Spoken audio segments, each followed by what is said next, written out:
Hello students, हम पढ़ रहे हैं हमारा इकोनॉमिक्स का second chapter the sector of Indian economy. तो इसके अंदर मैंने आपको जो लास्ट वीडियो हमने किया था उसके अंदर तीनों सेक्टर्स के बारे में समझा दिया था। प्राइमरी, सेकेंडरी और टर्शियरी सेक्टर्स थे और क्या क्या एक्टिविटीज़ जो है इसके अंदर हो रही थी। तो पेज नंबर जो हमारा 20 है वो हमारा कंप्लीट हो चुका था। अब हम पढ़ेंगे नेक्स्ट पेज। यह स्टार्टिंग में क्या दिया गया है, economic activities though are grouped into three different categories, the highly interdependent। अब ये जो इकोनॉमिक एक्टिविटीज़ हैं जितने भी, हालांकि उनको हमने तीन अलग अलग कैटेगरीज के अंदर जो है डाला है, ग्रुप में डाला है, लेकिन ये क्या है, फिर भी इंटरडिपेंडेंट है। मीन्स एक दूसरे पर तीनों ही एक्टिविटीज़ जो है इंटरडिपेंड करती हैं। तो यहाँ पे एग्जांपल्स दिए हुए हैं, इनको पढ़ लेना एक बार आप खुद से। अब हम पढ़ेंगे यहाँ से कंपेयरिंग द थ्री सेक्टर्स, कि जो तीनों सेक्टर्स हैं अब हम उनको कंपेयर करेंगे यहाँ पर। The various production activities in the primary, secondary and tertiary sectors produce a very large number of goods and services। अब यहाँ पर जो क्या बताने की कोशिश की है कि जो तीनों सेक्टर्स हैं, प्राइमरी, सेकेंडरी और टर्शियरी सेक्टर्स हैं, इसके अंदर बहुत ही मात्रा में सामान बनाया जाता है और सर्विसेज जो है वो दी जाती है। Also the three sectors have a large number of people working in them to produce these goods and services। अब इस सामान को बनाने के लिए और ये जो सर्विसेज जो दी जाती हैं टर्शियरी सेक्टर की, इनके अंदर क्या है, काफ़ी संख्या में जो लोग हैं वो काम करते हैं।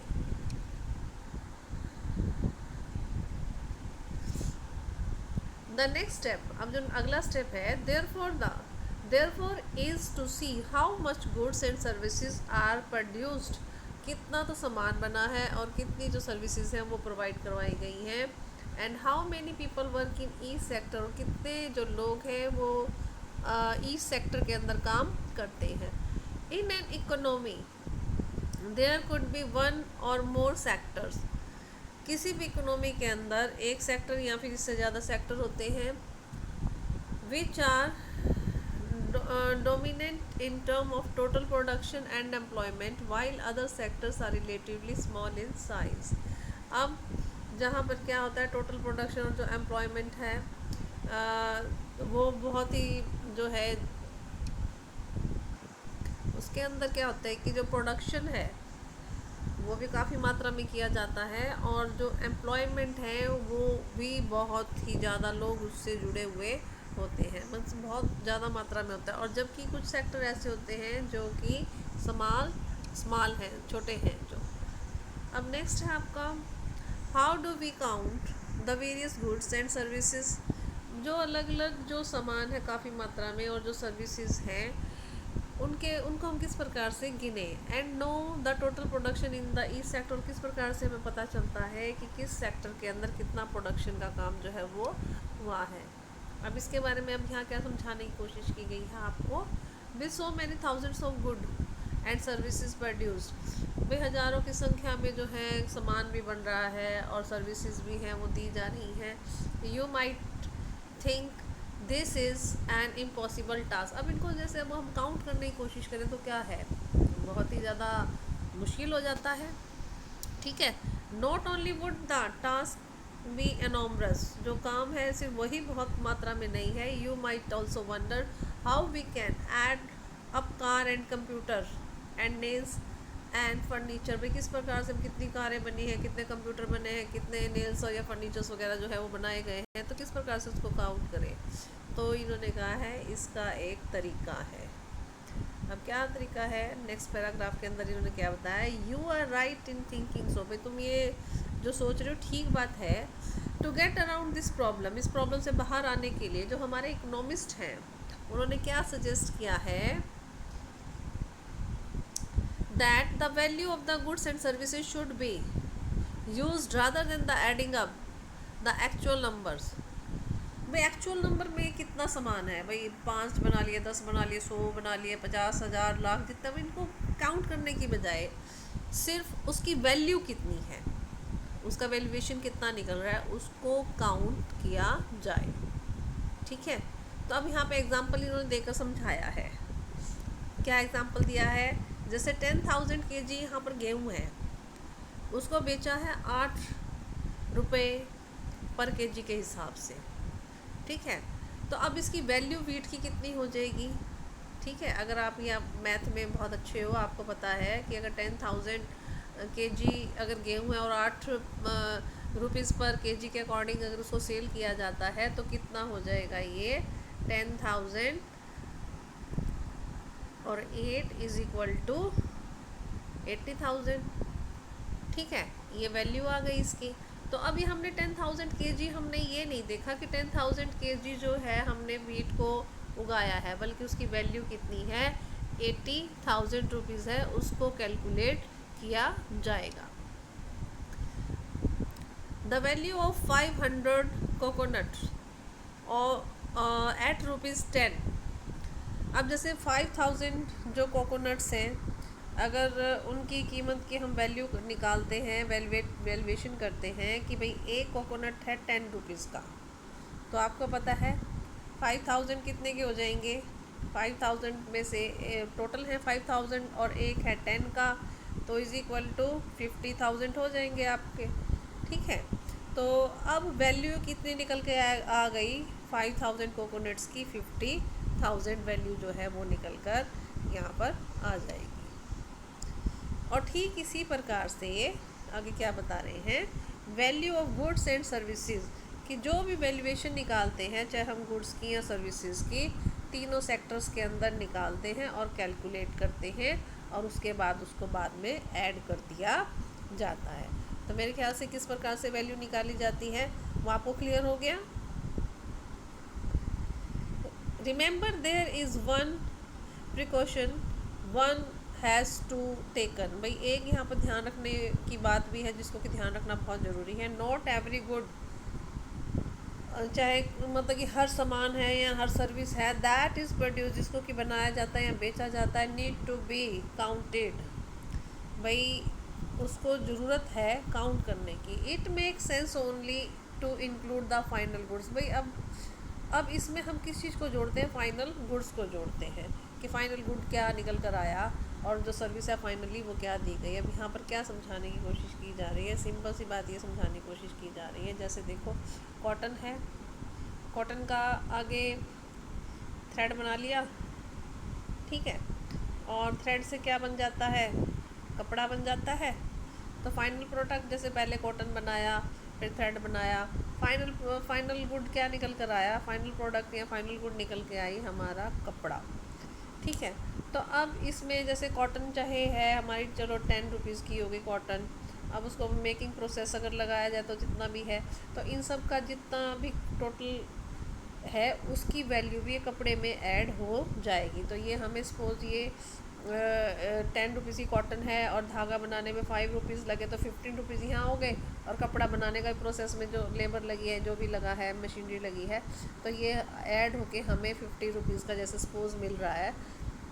तो जो ये फाइनल गुड है और उसकी फ़ाइनल कीमत जो है सिर्फ वही काउंट की जाएगी। ठीक है, अब यहाँ पर अगर हम बात करते हैं कि जैसे अब थ्रेड जो है, थ्रेड को अगर हमने यूज़ कर लिया, सपोज़ आप पहले कॉटन है, कॉटन के बाद ये थ्रेड बचा यहाँ पर हमारे पास, तो थ्रेड को अगर हम यूज़ करें, जैसे घर में सिलाई करते हैं तो वहाँ पे हमें कपड़ा नहीं चाहिए, कपड़ा तो हमारे पास ऑलरेडी है, लेकिन उसको स्टिच करने के लिए क्या चाहिए, हमें थ्रेड चाहिए। तो ये जो थ्रेड है, थ्रेड की क्या होगी यहाँ पर, ये कॉटन है, कॉटन से बनाया हमने थ्रेड, हमें थ्रेड हमारा हो जाएगा, क्योंकि हमें ज़रूरत किसकी है, हमने स्टिचिंग के लिए हमें ज़रूरत है इस थ्रेड की। ठीक है, तो थ्रेड हो जाएगा हमारा फाइनल गुड। ठीक है, तो इस तरह से हम जो फाइनल गुड जो हमारी तैयार होती है उसकी वैल्यू को काउंट करते हैं। अब यहाँ पे एग्जांपल दे रहे हैं एक और से कि farmer who sell wheat to a flour mill. अब जैसे एक फार्मर है, अब जो किसी फ्लोर मिल को वो जो है 8 रुपीज़ जो केजी के अकॉर्डिंग जो है पर केजी 8 रुपीज़ के अकॉर्डिंग जो है गेहूँ बेचता है, मिल वाला उसको पीसता है, आटा बनाता है और उसको जो है बिस्किट कंपनी को बेच देता है ₹10 पर केजी के अकॉर्डिंग। जैसे उसने ₹8 में ख़रीदा, दो बाकी उसकी जो मेहनत थी तो उसने उसके बाद उसको ₹10 में उसको सेल कर दी। ठीक है। अब बिस्कुट कंपनी वाली क्या करती है, उस आटे को यूज़ करती है और उसमें शुगर, ऑयल वगैरह और मिला के और उसके क्या बना देती है, 4 पैकेट जो है बिस्किट्स के बना देती है और इनको मार्केट में बेचती है कंज्यूमर को ₹60 के। 4 पैकेट कितने के, ₹60 के। और जैसे कि एक पैकेट का कितना हो गया, ₹15। ठीक है। तो ये अब ये जो बिस्कुट्स हैं, बिस्किट्स क्या हो गए हमारे यहाँ पर फाइनल गुड हो गए। ठीक है। तो अब बिस्किट्स के अंदर ही चीनी का, आटे का और जो भी गेहूँ है सब का जो रेट है वो ऑलरेडी जो है फाइनल सामान के अंदर तैयार करके लगा दिया गया। हमें अलग अलग से पे करने की ज़रूरत नहीं होती कि शुगर का इतना हो गया, इसका इतना हो गया, या इसका जो है आटा पीसा था उसका इतना नहीं। फाइनल प्रोडक्ट की क्या कीमत हुई है हमारी, ₹15 पर पैकेट। ठीक है। क्योंकि यही जो है कंज्यूमर तक पहुंचा है। अब इसके बाद है आपका why are only final goods and services counted. क्यों सिर्फ हम फाइनल गुड्स को या सर्विस को ही काउंट करते हैं, in contrast to final goods such as wheat and wheat flour is this example in intermediate goods. अब जो वीट है या वीट फ्लोर है या शुगर जो भी हमने इसके अंदर यूज़ किया था वो क्या है, इंटरमीडिएट गुड्स हैं जो इसके अंदर मिक्स हो चुकी हैं, मिलाई जा चुकी हैं। Intermediate goods are use to produce final goods. अब इंटरमीडिएट्स जो गुड्स हैं वो क्या हैं, जब हम फाइनल गुड तैयार करते हैं तो उसके अंदर उनको यूज़ किया जाता है। The value of the final good already include the value of all intermediate goods. अब फाइनल गुड्स की जितना, जैसे अब ₹60 के जो बिस्कुट के 4 पैकेट्स हैं उसके अंदर इंटरमीडिएट गुड्स क्या थी, जैसे शुगर, वीट और ऑयल जो मिक्स किया गया। तो अभी ₹60 की कीमत के अंदर सारी इंटरमीडिएट गुड्स की जो वैल्यू है वो इंक्लूड कर दी गई है। वही एग्जांपल यहाँ पर आपको दिया गया है। ठीक है।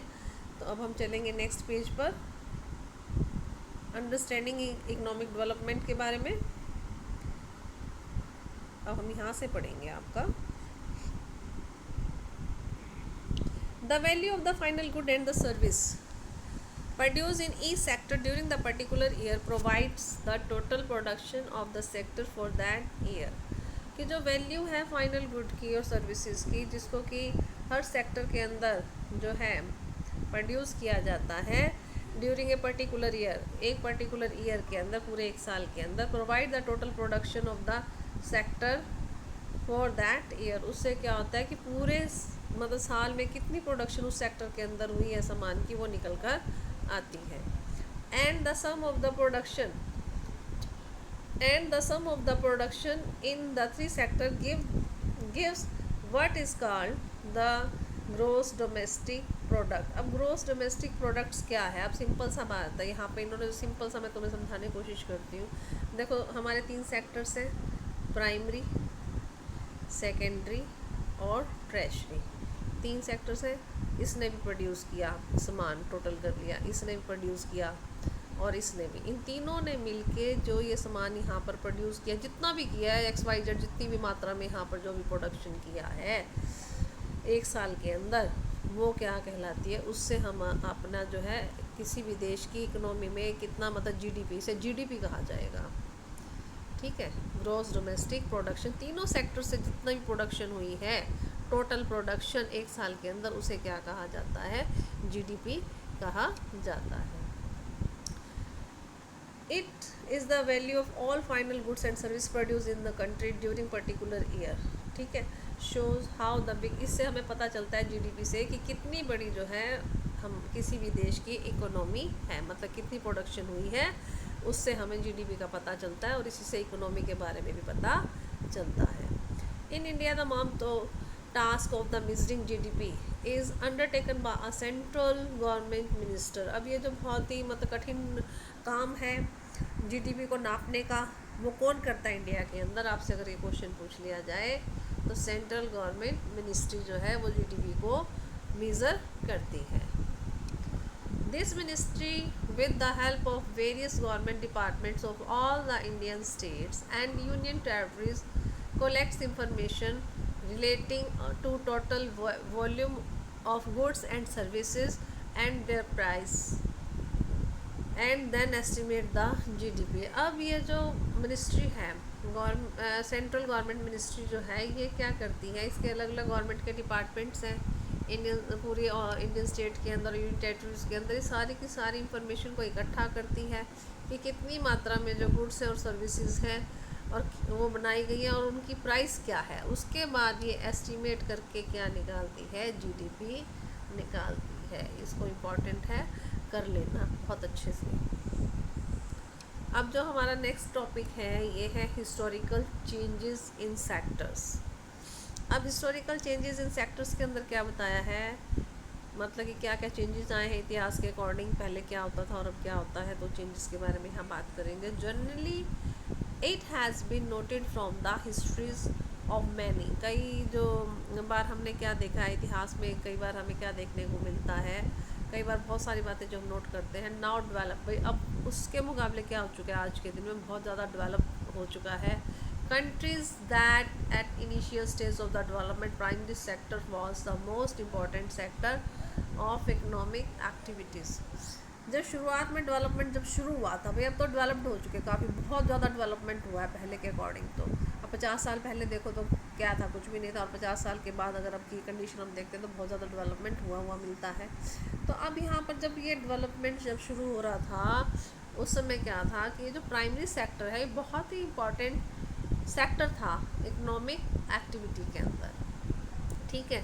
लेकिन अब क्या हुआ है, अब आज के दिन में जो हमारा सर्विस सेक्टर है या ट्रेशरी सेक्टर है वो ज़्यादा जीडीपी के अंदर अपना योगदान दे रहा है। तो अब यहाँ क्या बताया नेक्स्ट पैराग्राफ के अंदर, the methods of farming changed. जो मेथड थे फार्मिंग के क्या हुए, बदले, एंड एग्रीकल्चर सेक्टर बिकेन प्रॉस्पर। अब जो था एग्रीकल्चर सेक्टर है वो भी प्रॉस्पर हुआ है। It produce much more food than before, पहले के मुकाबले ज़्यादा फूड जो है प्रोड्यूस हुआ है यहाँ पर। Many people could now take up other activities, अब दूसरे जो काम है उसके अंदर भी बहुत सारे लोग जो हैं वो जुड़ चुके हैं। There were increasing number of craft persons and traders, बहुत मात्रा सी संख्या में जो लोग हैं वो जुड़े हैं, किससे, क्राफ्ट पर्सन बन गए या फिर व्यापारी बन गए। क्यों, क्योंकि जो सामान था जो बनता था उनको भी आगे बेचना या खरीदना बहुत ज़रूरी हो जाता था। बाइंग एंड सेलिंग, खरीदना और बेचना। एक्टिविटीज़ इंक्रीज मैनी टाइम्स, ये काम की जो एक्टिविटीज़ थी वो बढ़ गई, बहुत सारी मतलब कि बढ़ गई ये एक्टिविटीज़ जो थी। Beside there were also transporters, administrators, army etcetera. अब इसके अलावा जैसे ट्रांसपोर्टर्स हैं, एडमिनिस्ट्रेटर्स हैं, आर्मी, ये सब भी काम की सर्विसेज जो है वो दी जाने लगी। हाउएवर एट दिस स्टेज, इस स्टेज पर most of the goods produce were natural product, ज़्यादातर चीज़ें नेचुरल प्रोडक्ट से बनती थी। फ्रॉम द प्राइमरी सेक्टर, जो कि प्राइमरी सेक्टर से आता था। And most people were also employed in this sector, और प्राइमरी सेक्टर के अंदर ही ज़्यादातर लोग जो हैं वो काम करते थे।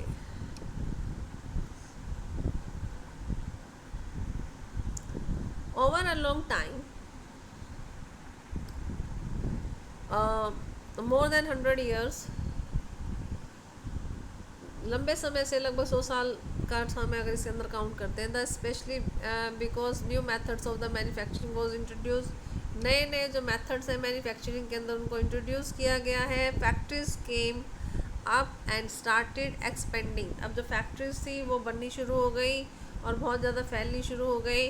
Those people who had earlier worked on the farm, अब जो लोग पहले फार्म के अंदर काम करते थे, now begin to work in factories in large number, बड़ी संख्या में वो लोग अब कहाँ काम करने लग गए, फैक्ट्रीज के अंदर जो वो लोग थे वो काम करने लग गए। They were forced to do so as you read in history chapter, ऐसा हम लोग हमारे हिस्ट्री के जो चैप्टर्स थे उसके अंदर ही पढ़ने लग गए थे। पढ़ा है हम लोगों ने ये बातें, अगर आपने 3rd चैप्टर हिस्ट्री का पढ़ा है तो उसके अंदर बहुत सारी ऐसी बातें आ रही कि जो बॉयकॉट था वो किया था ब्रिटिशर्स का, ब्रिटिश प्रोडक्ट्स का, जो फॉरेन प्रोडक्ट्स थे उन चीज़ों का। क्यों, क्योंकि अब देखो ब्रिटेन के अंदर क्या था, फैक्ट्रीज लगनी शुरू हो चुकी थी और वहाँ पर सस्ता कपड़ा बनना शुरू हो चुका था, और इंडियंस ने क्या करना शुरू कर दिया था, फैक्ट्री मेड जो सस्ता कपड़ा था उसको ख़रीद रहे थे, ठीक है, क्योंकि हैंडमेड कपड़ा जो होता था वो ज़्यादा महंगा होता था। तो इस प्रकार से अब जो फैक्ट्रीज थी वो बहुत ज़्यादा बनने की शुरुआत हो चुकी थी और लोग उस कामों से जुड़ना शुरू हो चुके थे। People began to use many more goods that were produced in factories at cheap rate। अब जो लोग थे वो फैक्ट्रीज में बनने वाले सामान को यूज़ करते थे क्योंकि ये सस्ते रेट पर मिलता था। Secondary sector gradually become the most important in total production and employment. अब एकदम से क्या हुआ, जो सेकेंडरी सेक्टर था वो बहुत ही ज़्यादा इम्पॉर्टेंट हो गया क्योंकि इसमें प्रोडक्शन होता था, ठीक है, और एम्प्लॉयमेंट काम धंधा भी बहुत ज़्यादा मिलता था लोगों को। हैंस ओवर टाइम, लेकिन समय बीतने के साथ अ शिफ्ट हैड टेकन प्लेस, बदलाव आया। This means that the importance of the sector had change. इसका अर्थ ये है कि जो इम्पोर्टेंस था सेक्टर का उसके अंदर जो था वो बदलाव आया। इन द पास्ट 100 years, पिछले 100 सालों में there has been a further shift from the secondary to tertiary sector in developed countries. Developed countries के अंदर जो शिफ्ट हुआ भाई सेकेंडरी से चेंज होकर एकदम टर्शियरी सेक्टर जो है उसका बेनिफिट ज़्यादा होने लग गया, मतलब वो ज़्यादा बढ़ने लग गया। The service sector has become the most important in terms of total production. जो सर्विस सेक्टर था वो बहुत ही ज़्यादा इम्पॉर्टेंट हो चुका था टोटल प्रोडक्शन के बारे में। अगर हम बात करें तो most of the working people are also employed in the service sector. ज़्यादातर जो लोग थे उन्हें काम दिया जाता था सर्विस सेक्टर के अंदर। This is the general pattern observe in the developed countries. ये जनरल पैटर्न था जिसे कि डेवलप्ड कंट्रीज़ के अंदर देखा जाता था। ये देखने को ये मिल रहा था कि सर्विस सेक्टर इम्पोर्टेंट हो गया है। What is the total production and the employment in the three sector in India. अब यहाँ पे क्वेश्चन किया गया है कि टोटल प्रोडक्शन और एम्प्लॉयमेंट कितना है तीनों सेक्टर्स के अंदर over the year. Have there been changes similar to the pattern observe for the developed countries. जिस प्रकार से डेवलप कंट्रीज़ के अंदर जो चेंजेस आए हैं जिस पैटर्न के अंदर, क्या यहाँ पर भी वही चेंजेस आए हैं। We shall see in the next section. ये सब चीज़ें हम नेक्स्ट सेक्शन के अंदर पढ़ेंगे। आज हम इतना ही पढ़ेंगे। अगर यहाँ तक किसी की प्रॉब्लम है तो मुझसे डिस्कस कर लेना। Thank you.